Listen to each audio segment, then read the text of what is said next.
창세기 30장 25절부터 43절 교독하겠습니다. 라헬이 요셉을 낳았을 때에 야곱이 라반에게 이르되 나를 보내어 내 고향 나의 땅으로 가게 하시되 내가 외삼촌에게서 일하고 얻은 처자를 내게 주시어 나로 가게 하소서.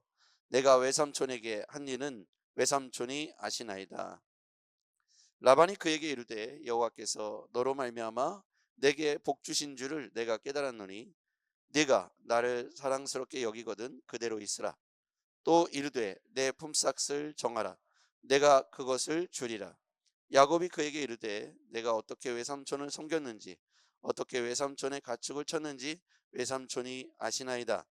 내가 오기 전에는 오순촌의 소유가 적더니 번성하여 때를 이루었으니 내 발이 이는 곳마다 여호와께서 외삼촌에게 복을 주셨나이다.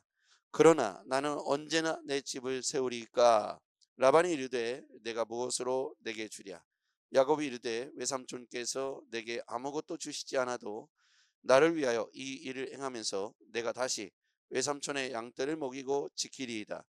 오늘 내가 외삼촌의 양떼에 두루 다니며 그 양 중에 아롱진 것과 점 있는 것과 검은 것을 가려내며 또 염소 중에 점 있는 것과 아롱진 것을 가려내리니 이 같은 것이 내 품삯이 되리이다.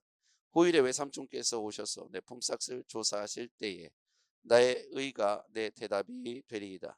내가 혹시 염소 중 아롱지지 아니한 것이나 점이 없는 것이나 양 중에 검지 아니한 것이 있거든 다 도둑질한 것으로 인정하소서.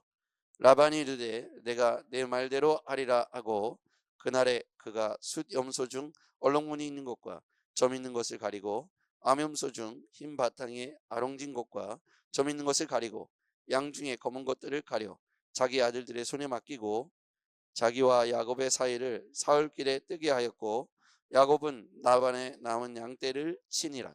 야곱이 버드나무와 살구나무와 신풍나무의 푸른 가지를 벗겨 가져다가 그것들의 껍질을 벗겨 흰 무늬를 내고 그 껍질 벗긴 가지를 양떼가 와서 먹는 개천의 물 구유에 세워 양떼를 향하게 하매 그때가 물을 먹으러 올 때에 새끼를 베니 가지 앞에 새끼를 뱀으로 얼룩한 것과 점이 있고 아름진 것을 낳은지라.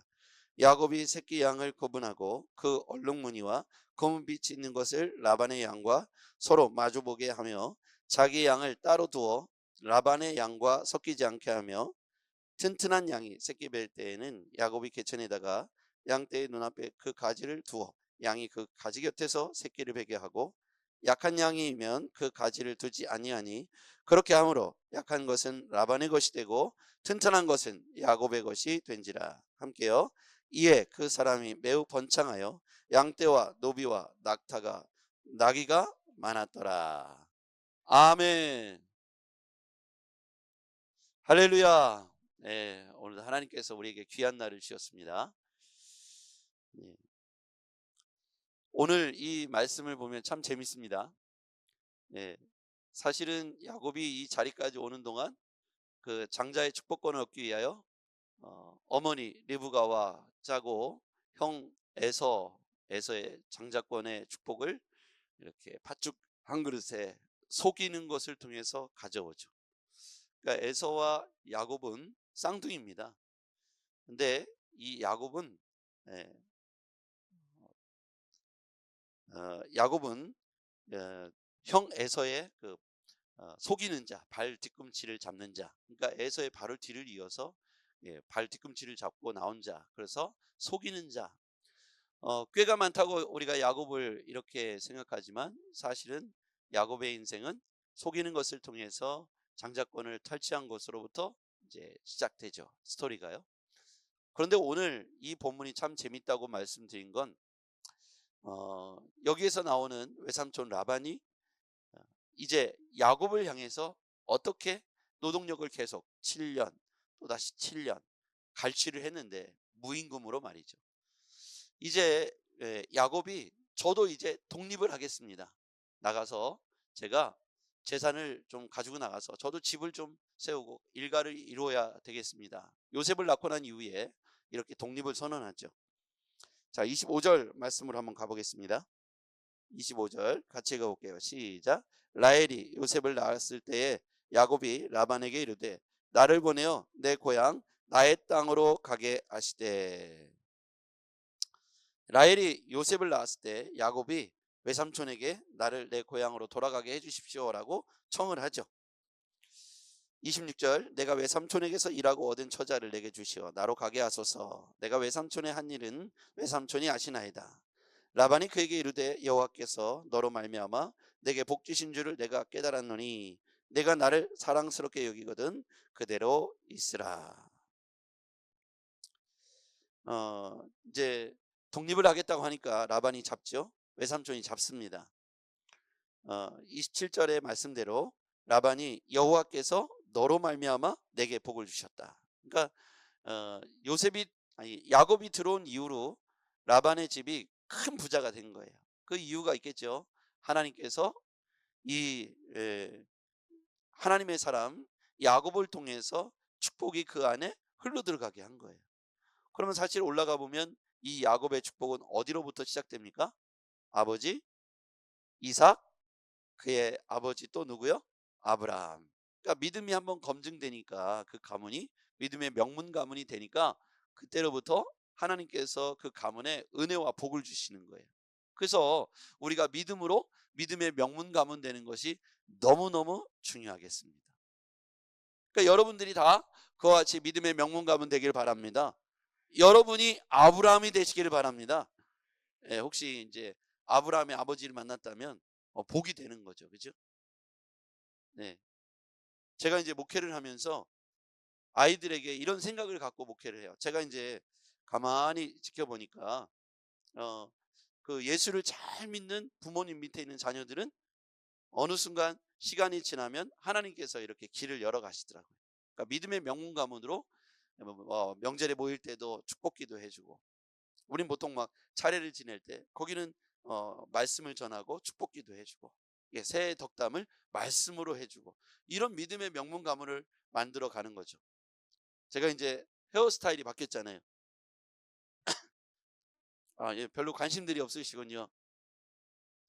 헤어스타일을 바꿨어요. 이제 제가 전에 명동 미용실에서 갑자기 어느 헤어샵을 갔더니 좋긴 한데 너무 비싸요.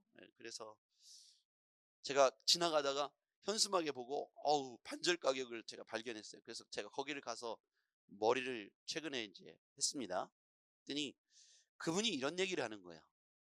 놀라운 일이 있는데 자기 집에 오는 손님이 하나가 그 청년인데 뭔 얘기를 하면 예언자적으로 한다는 거야.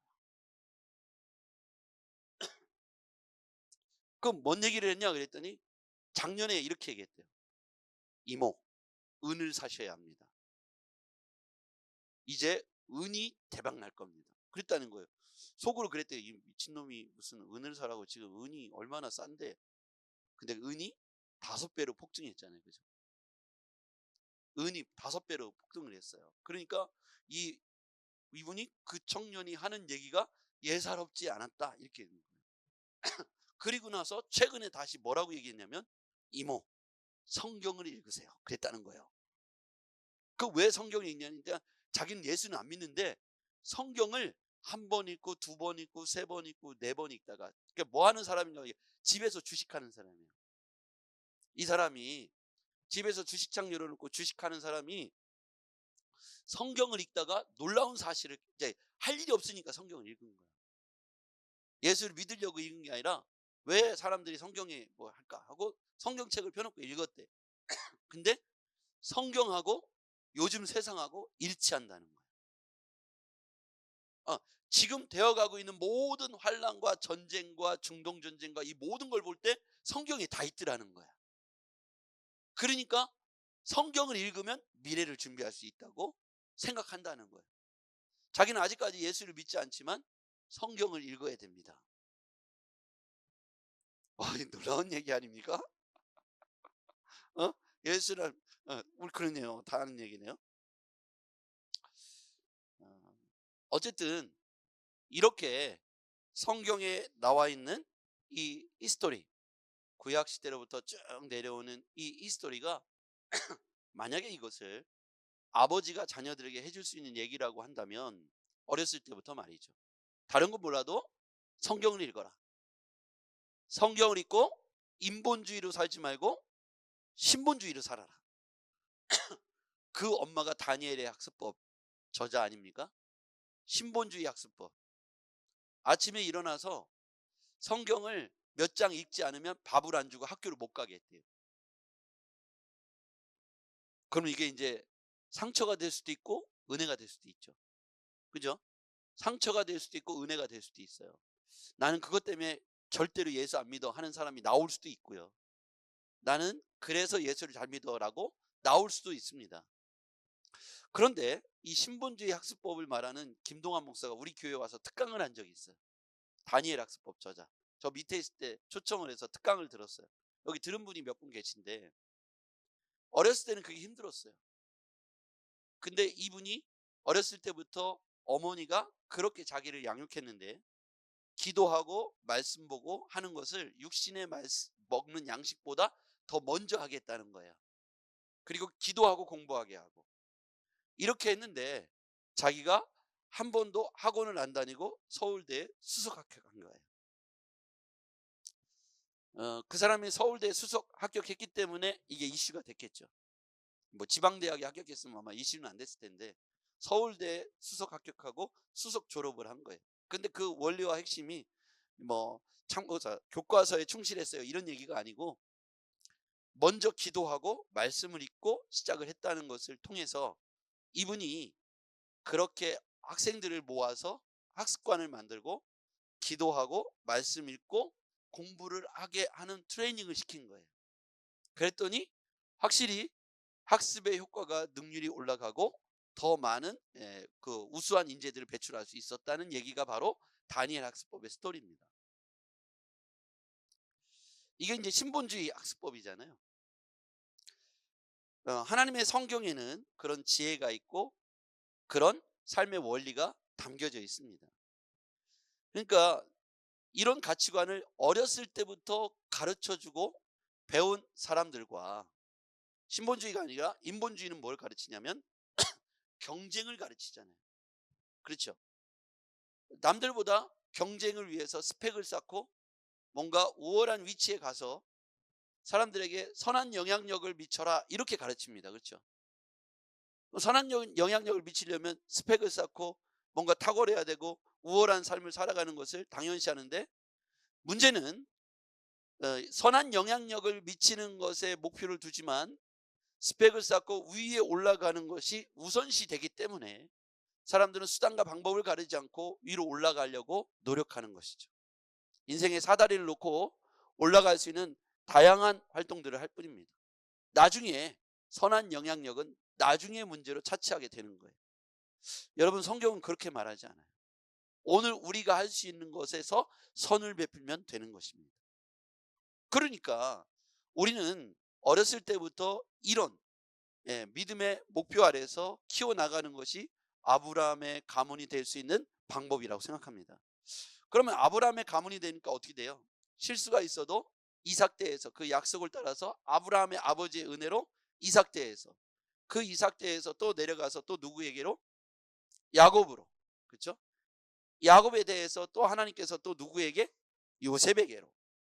이게요 믿음의 신본주의, 믿음의 명문감은 믿음으로 양육하고 하나님 앞에서 믿음으로 점검된 가문들이 누리는 축복인 것입니다. 그러니까 여러분들이 아브라함의 믿음을 따라 살기를 바랍니다. 그렇게 여러분이 아브라함의 가문을 만들기 위하여 믿음의 검증 단계, 하나님께서 아브라함에게 시험하셨던 믿음의 검증 단계를 잘 통과하시고 거기에서 하나님께 인정받는 그런 믿음의 조상이 되기를 바랍니다. 여러분이 훗날 누군가가 여러분을 평가할 때 아브라함과 같은 믿음의 사람이었다고 평가하면 얼마나 좋겠습니까? 그 이삭은 어떻습니까? 야곱은 어떻습니까? 요셉은 어떻습니까? 인간이 완벽하지 않잖아요. 그렇죠? 그 대마다 보면 완벽한 삶은 아니지만 하나님은 그 약속을 이루어가기 위해서 하나님 스스로가 그 모든 일들을 주관하고 이끌어 가신다는 것이죠. 큰 거대한 하나님의 손으로 그것들을 이끌어 가시고 운행하시더라. 자, 보십시오. 오늘 이야기의 스토리는 야곱의 이야기입니다. 족장으로 보면 아브라함, 이삭, 야곱이죠. 근데 야곱을 지금 지배하려고 하는 사람이 누구냐면 라반입니다. 라반은 자기가 자기 집에 자기 조카가 왔는데 와서는 일을 얼마나 열심히 하는지 조카가 와서 일을 하는 순간 갑자기 두 배 이렇게 집안의 경제적인 여건들이 막 좋아진 거예요. 그러니까 당연히 딜을 하려고 하죠. 떠난다고 하니까 붙잡아 둡니다. 못 가게 하고 내가 너에게 값을 쳐줄 테니 너가 네 품값을 정하라. 여기 있으라. 나를 도와주라. 너 때문에 우리가 복을 받았다. 자, 28절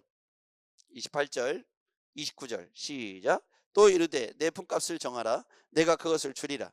야곱이 그에게 이르되 내가 어떻게 외삼촌을 섬겼는지 어떻게 외삼촌의 가축을 쳤는지 외삼촌이 아시나이다. 내가 오기 전에는 외삼촌의 소유가 적더니 번성하여 때를 이루었으니 내 발이 이르는 곳마다 여호와께서 외삼촌에게 복을 주셨나이다. 그러나 나는 이제 언제나 내 집을 세우리까. 이제 나가겠다고 하는 거예요. 나도 이제 좀 내 집을 세우고 해야 될 거 아닙니까? 언제까지 제가 이렇게 하겠습니까? 저를 통해서 집이 이렇게 복을 받은 거 아시죠? 저도 좀 나가겠습니다. 이런 얘기를 했어요. 그랬더니 외삼촌이 그러면 네가 값을 말하라. 그럼 내가 너에게 품값을 쳐줄 테니까 여기 더 머무르라. 라반의 입장에서는 야곱이 있는 것이 자기의 삶의 복이라는 것을 알죠. 그때 이제 머리에 야곱이 번뜩 그렇다면 내가 하고 이제 딜을 하는 거예요. 내가 이렇게 제안하겠습니다. 자, 보시죠. 31절. 라반이 이르되 내가 무엇으로 내게 주랴. 야곱이 이르되 외삼촌께서 내게 아무것도 주시지 않아도 나를 위하여 이 일을 행하시면 내가 다시 외삼촌의 양떼를 먹이고 지키리이다. 오늘 내가 외삼촌의 양떼에 두루다니며 그 양 중에 아롱진 것, 얼룩걸룩한 것, 점 있는 것, 또 검은 것을 가려내어 또 염소 중에 점 있는 것, 아롱진 것을 가려내어 이 갇힌 것이 내 품삯이 되리이다. 후일에 외삼촌께서 오셔서 내 품삯을 조사하실 때에 나의 의가 내 대답이 되리이다. 내게 혹시 염소 중 아롱지지 아니한 것이나 점이 없는 것이나 양 중에 검지 아니한 것이 있거든 다 도둑질한 것으로 인정하소서. 라반이 이르되 내가 내 말대로 하리라 하고 그날에, 자 여기서부터요, 여기까지만 우선 보면요, 야곱이 제안한 건 뭐냐면 아롱진 것, 점 있는 것을 가려내어서 그것을 내 품삯으로 하겠습니다. 그때 뭐냐면 그 당시에는 흰색이거나 검은색이 주류였던 거예요. 그러니까 유전자 변이가 나올 확률이 극히 드물었어요. 검은색 혹은 흰색이 대체적으로 이렇게 새끼들의 모양이에요. 가끔 그게 최대치가 20%였다는 거예요. 통계적으로 보면 거기에서 얼룩지고 아롱지고 점 있는 게 나올 확률이 최대치가 20%. 그러니까 라반의 입장에서는 남는 장세예요. 어차피 몇 마리 안 돼. 10마리 중에 하나 둘 있을까 말까 한 일이야. 그러니까 라반의 입장에서는 되게 좋잖아요. 야곱이 아무 생각 없이 그걸 제안하지 않았겠죠. 왜요? 야곱은 속이는 자니까요. 그렇죠? 그러니까 좋다 라고 덥석 물었어요, 라반이. 그러면서 속이려고 또 라반이 계획을 짭니다.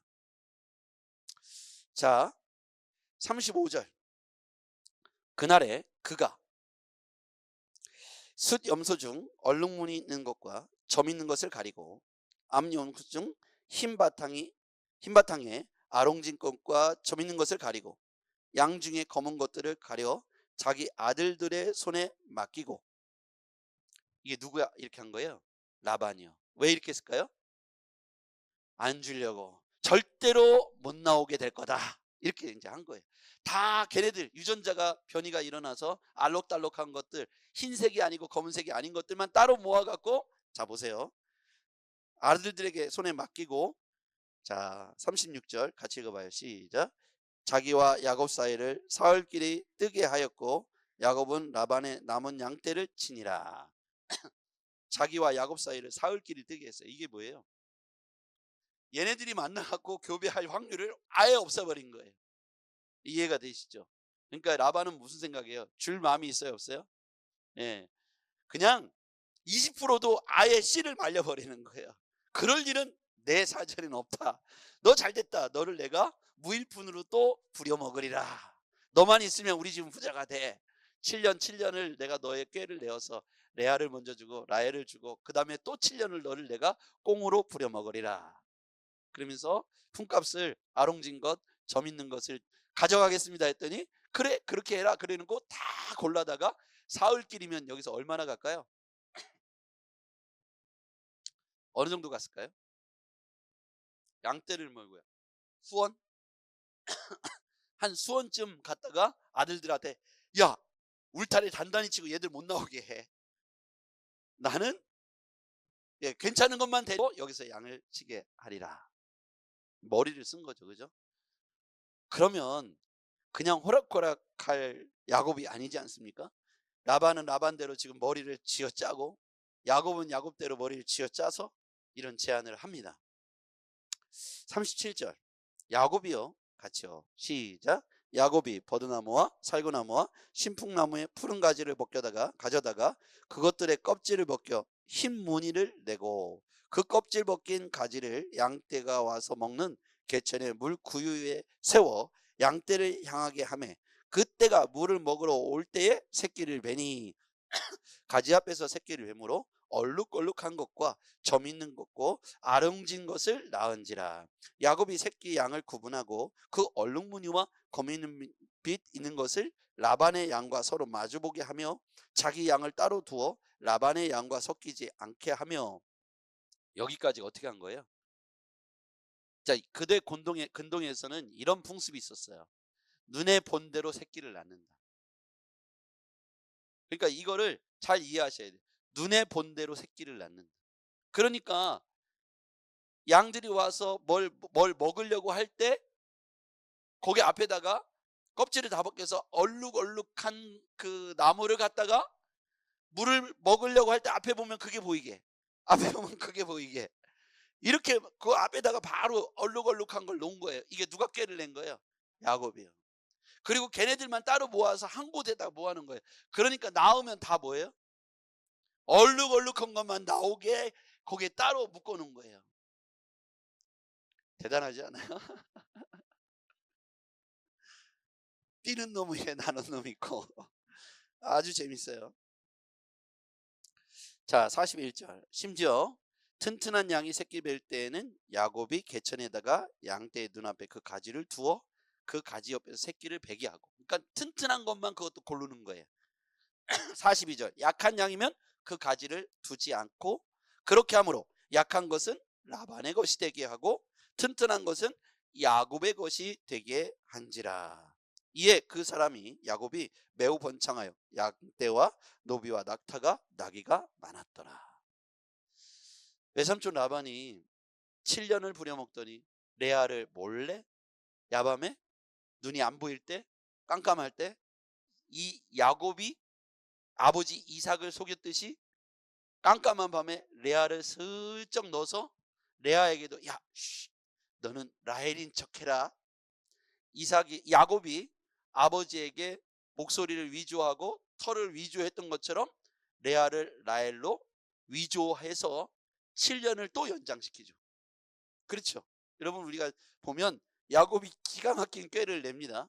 근데 여기에서 저 가겠습니다 하고 파업을 선언했더니 잡는 거예요. 원하는 걸 얘기해라. 통싹을 줄이라. 그랬더니 이때다 싶어서 아롱진 것, 점 있는 것을 제가 품값으로 가져가겠습니다. 그때 당시에 통계로 보면 20%가 넘지 않았어요. 아롱진 것, 점 있는 것. 그러니까 탁 계산할 때 야, 10마리 중에 1마리 혹은 2마리. 얘가 데리고 나가서 양을 치면 막 2배, 3배로 불려오니까 얘를 붙잡아 둬야겠다. 그러면서 아들들을 불러다가 모의를 하는 거예요.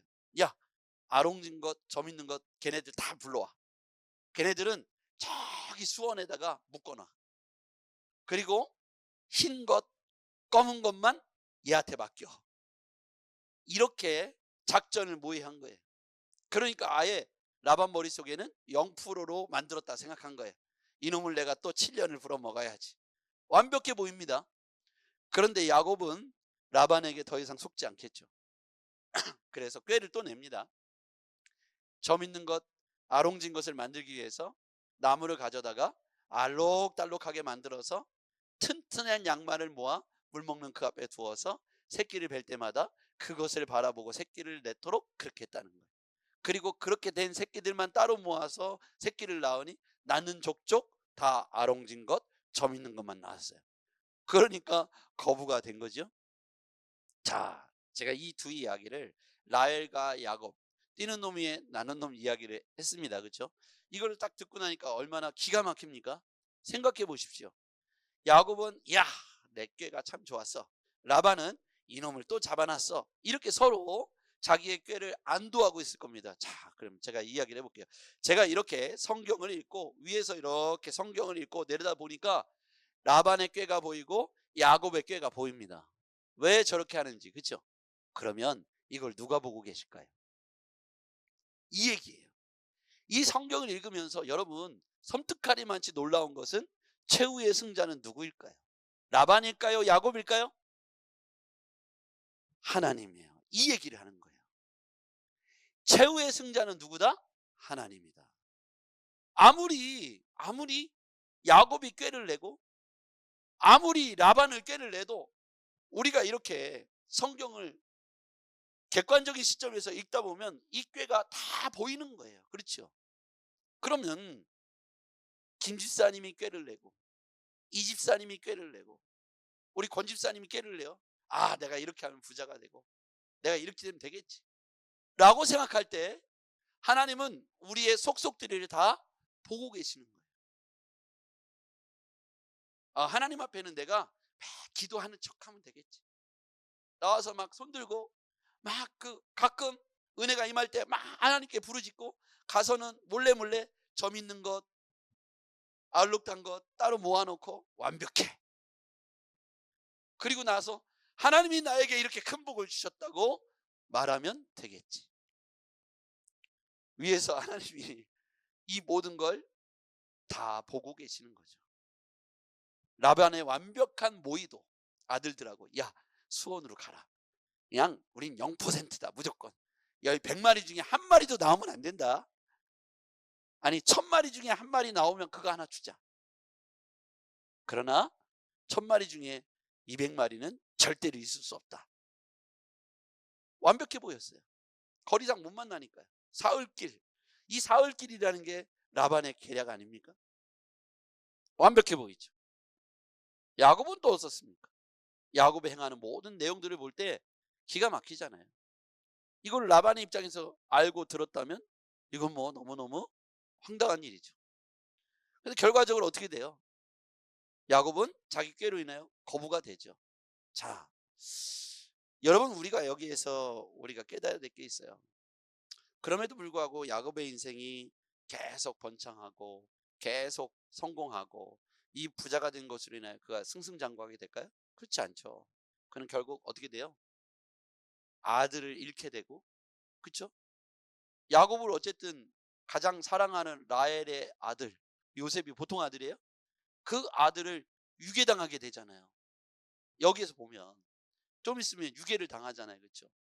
그래서 동생들이 형들이 끌고 가갖고 뭐 피 묻은 옷자락 하나 들고 와서 짐승에게 당했다고 말할 때 야곱의 마음은 어땠을까요? 거부가 됐으니까 괜찮았을까요? 그 고통이란 이루 말할 수 없었겠죠. 또 나중에 베냐민을 요셉이 데리고 오라고 해서 끌고 가잖아요. 그죠? 베냐민을 내보내게 되죠. 그러니까 요셉은 라헬을 가장 사랑했는데 라헬이 낳은 아들 요셉, 베냐민을 잃게 되잖아요. 나중에 다시 찾게 되지만. 그러니까 그의 인생이 험악한 인생이라고 표현하게 돼요. 저는 이게 이해가 돼요. 자녀를 먼저 보내거나 자녀가 어려워지거나 자녀를 잃어버렸을 때 당하는 이 고통과 아픔과 슬픔은 여기 양떼가 많고 번창하고 거부가 되는 것 아무 쓰잘데 없더라.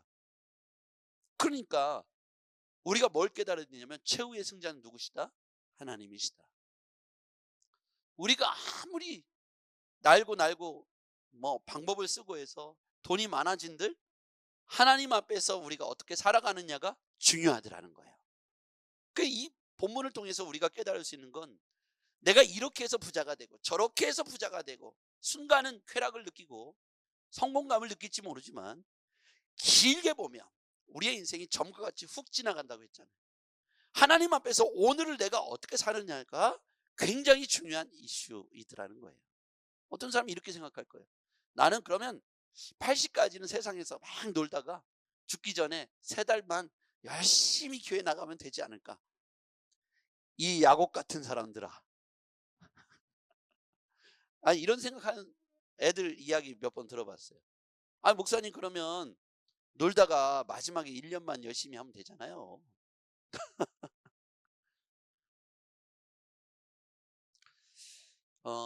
여기에서 보면 족장에서 아브라함, 이삭, 야곱, 요셉으로 이어지는 이 족장사에서 보면 실수투성이고 인간적이고 굉장히 연약한 이 족장들의 모습을 보게 돼요.